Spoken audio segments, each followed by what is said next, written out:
Hi, everybody. Welcome to another edition of NAHL Coaches Corner. I'm Alex Kyrias.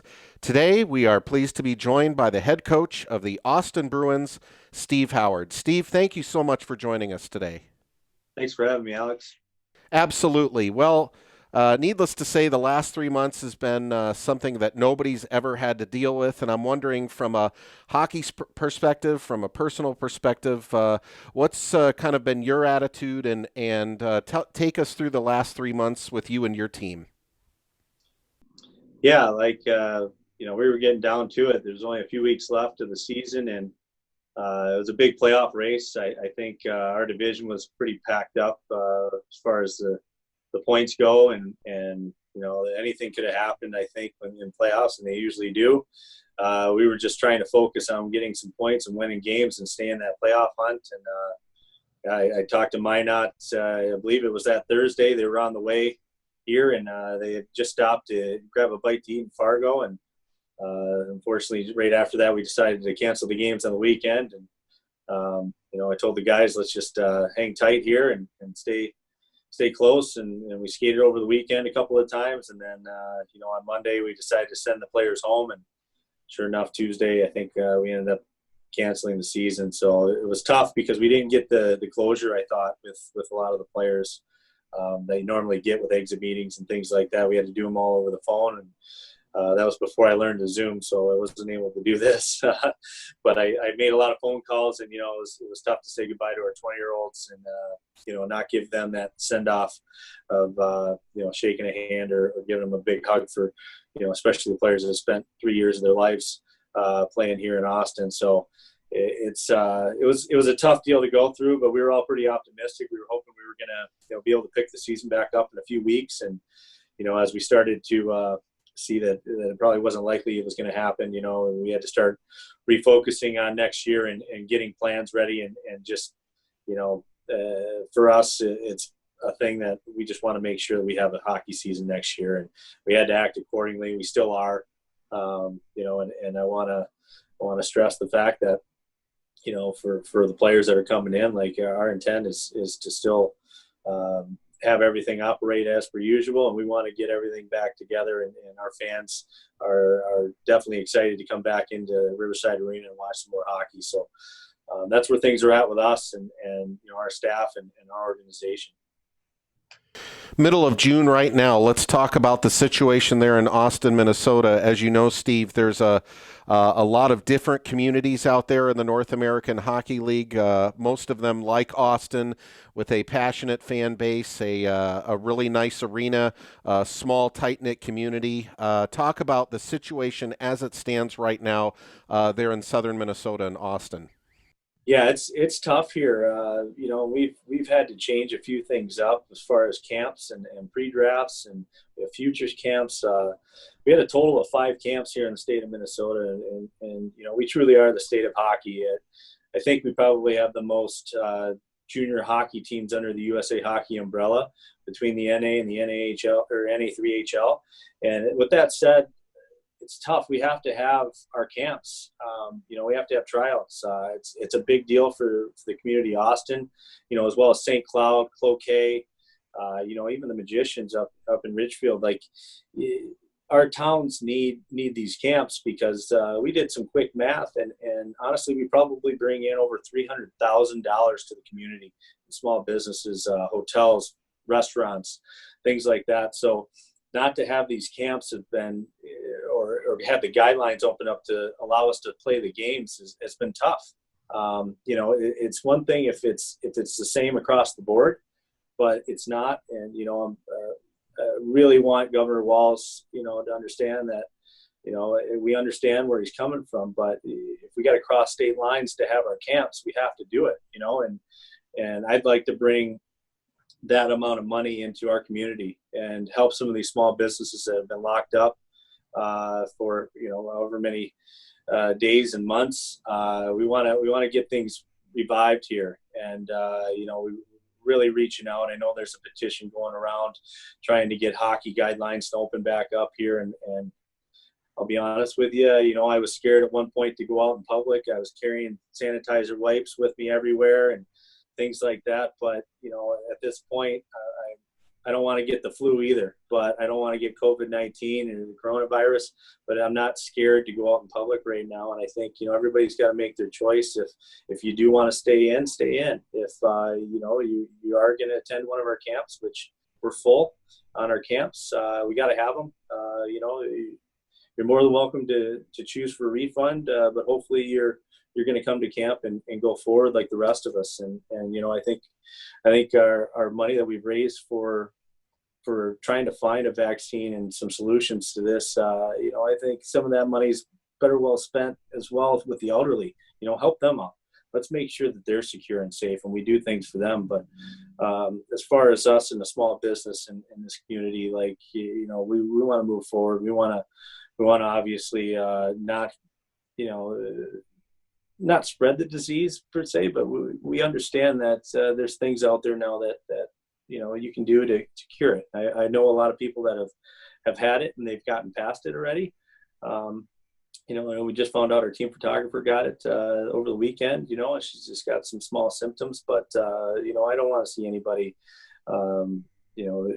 get hurt from this disease or obviously pass away from the disease. But I think there's some things out there that are help you get through it, and obviously it's your choice if you're going to go out in public or not. It was a fantastic year, Steve, for you in the NCAA commitment department, which is following the trend league-wide of commitments being up, continuing to see the numbers that right now are approaching record levels at the D1 level, particularly. Just your thoughts overall on what the commitments mean to your organization, because all the coaches that we're talking to, obviously it's the number one thing that you're shooting for. Yeah, I think a big part of that is obviously the players and the development they've been able to do here. I think it took me some time, and I think it's the same with any program. You have to establish the type of players that you're coaching and what type of players are moving on to the next level. And I think when you have a couple have some success at the next level and they realize, the brand of hockey that you're coaching and I think the players that are playing a certain style or the culture they come from, that's a big part of it. So it was nice for us this year to, have even more than we had the previous season or even my first season here. And, I think that speaks volumes for the league. Our division's got a lot of good coaches, and our division, the whole entire league has a lot of good coaches, and we've all been moving some quality players on to college, and that's just spoken volumes for the NAHL and why we keep surpassing our commitments each year. Speaking of success on the hockey front, you guys have been probably one of the model franchises when it comes to having an NAHL team and an NA3HL team that are owned by the same group of people. And then you've seen not only the success of the NAHL team, but then the 3HL team, the Rochester Grizzlies, having a huge amount of success, not only on the ice, but then when it comes to advancing players to the NAHL, to colleges, that ladder of development. Talk about that relationship, because you yourself were once an NA3HL coach. Now you're an NAHL coach, and it really seems like that cohesiveness between the two franchises, Austin and Rochester, is at an all-time high right now. Yeah, thank you for that. I'm really, really excited about what we have going over there in Rochester. Obviously, they're a short drive, maybe 28 miles away. We had Casey Mignon over there, who's now an assistant coach with St. Cloud in our league, and we got Chris Ratzloff over there now. I think that's a big part of it, is the coaches that we've hired over there. And I can't forget about Mike Akins. His resume speaks for itself. He's been coaching for over 20 years. Having those guys over there has really helped. They get it. Mike Akins and Chris Ratzloff are local guys. They're part of that community. They played there for the Rochester Mustangs way back in the 80s, and they just know it very well. And that's helped me out a lot with being able to place players over there. And I think the fact that they've moved a lot of their players up and gotten call-ups has been a big part of it. Back when I was coaching, I thought that was the number one thing to do. We had to get players called up, and I think my second year in Flint, we were able to go all the way to the USA Hockey Nationals that year. I think we had 6 players get called up, 5 of which I think stuck in the NAHL, and they ended up playing up there for the rest of the season. So I told Chris, that's a big part of it. For every kid that goes up, you got 5 more that want to play for you. And so last year, I don't know what the exact number is, but I don't think anybody came close to as many call-ups as they had. Unfortunately, we even had to play against some of our own Grizzly players here in Austin.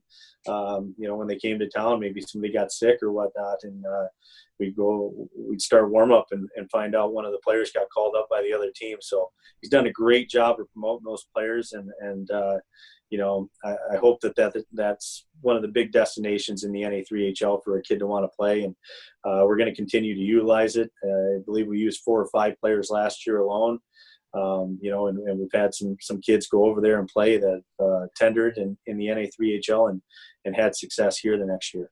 Lastly, Steve, you had mentioned your tryout camps and talking about having those here in the upcoming weeks and months. But explain to the people out there really a 2-part question. Number 1, why tryouts are so important for NAHL teams in the roster building process. And then 2, in your time as a Bruins head coach, is there a player that stands out to you that wasn't tendered, perhaps wasn't drafted, but made your team through the tryout process and then ultimately went on to make an impact for the team and then move on to the NCAA?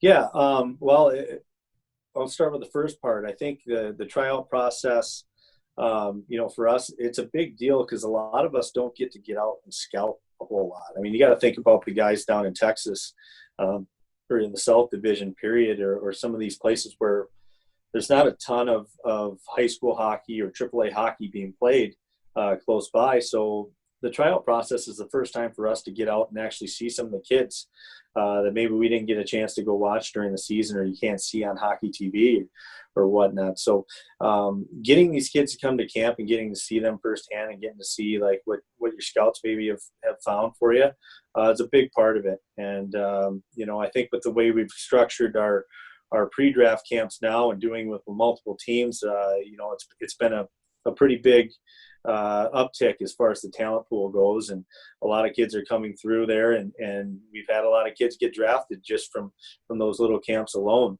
And going forward, you go into main camp and you get invited to a ton of those, and I don't have a ton of I've only been here for 3 years, so I don't have a ton of reference on players that have come through my main camp and just moved on already to the NCAA. But I do have a player I can talk about from last year that came in undrafted, untendered, and that was Travis Shouty. He came into our camp, as an 0-2, and honestly, he just kept moving on and going through, and we were pretty impressed with his poise and how he handled himself on the ice with the older guys, the bigger guys, and at the end of it, we were like, could he be our young guy that we develop and help, obviously get to college. And after talking about it with my staff, we all thought it was a no-brainer. We ended up taking him, and he was a guy that at first was still young. We actually bounced him back and forth a little bit on the NA3HL roster with the Grizzlies, and by Christmas time, he had gotten called up to the Sioux City Musketeers in the USHL and played 3 games for them and did well. And unfortunately for him, he didn't get a ton of playing time playing behind 4 20-year-old defensemen, but didn't get a ton of power play time, I should say. But this year, I'm looking for him to do big things for us. And, he'll be that guy that'll run a power play, and he'll be that shifty defenseman that can get us out of the zone and get up the ice. So we're looking forward to seeing what he can do. Well, Steve, again, well-spoken, and it was great to talk to you and see you, and best of luck at your camps here taking place in the next few weeks and the upcoming months, and we hope to see you on the ice in September. Thank you again for being a part of NAHL Coaches Corner. Hey, thanks, Alex. We'll talk to you soon. All right, that's Steve Howard for the Austin Bruins on another edition of NAHL Coaches Corner.